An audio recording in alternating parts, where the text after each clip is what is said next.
ইমা, সম্পাদকদের সাথে প্রধান উপদেষ্টার যে মতবিনিময় সেটি কিন্তু সকাল 11টায় শুরু হয়েছিল এবং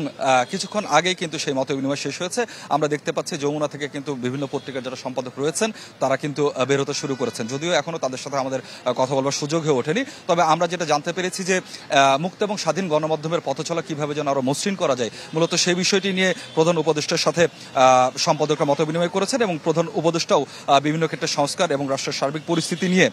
তার মন্তব্য মতামত সেটি কিন্তু সম্পাদকদের সামনে প্রকাশ করেছেন। এবং এই সম্পাদকদের সাথে মতবিনিময়ের সময় কিন্তু প্রধান উপদেষ্টা আরেকটি বিষয় জানিয়েছেন যে আপনি জানেন যে কোটা সংস্কার আন্দোলন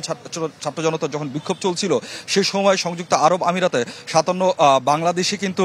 সেখানকার আদালত বিক্ষোভের কারণে 57 বাংলাদেশিকে সেখানকার আদালত দোষী সাব্যস্ত করে। সেই 57 বাংলাদেশিকে কিন্তু সে দেশটির সংযুক্ত আরব আমিরাতের রাষ্ট্রপতি কিন্তু ক্ষমা করে দিয়েছেন এবং তাদেরকে শিগগিরই বাংলাদেশে নিয়ে আসা হবে, সেটি কিন্তু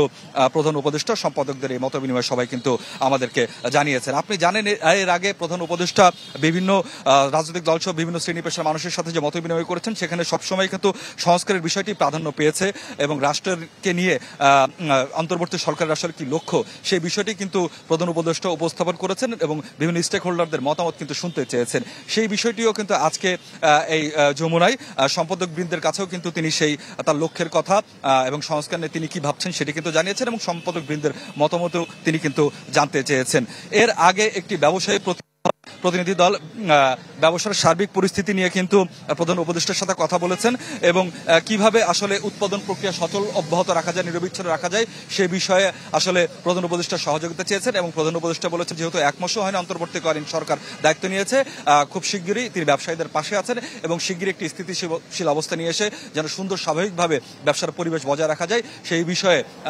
তিনি সাথে থাকবেন এবং সেই বিষয়ে কাজ করবেন বলে তিনি কিন্তু জানিয়েছেন। কিছুক্ষণ পরে যখন সম্পাদকরা কথা বলবেন তখন আসলে আমরা বিস্তারিত জানাতে পারবো যে প্রধান উপদেষ্টার সাথে মতবিনিময়ে তারা কি কি বিষয় তুলে ধরেছেন। ইমা, শিশির, আপনাকে অসংখ্য ধন্যবাদ। যমুনার সামনে থেকে সবশেষ খবর জানাচ্ছিলেন সহকর্মী স্বপ্নিল শাহরিয়ার শিশির।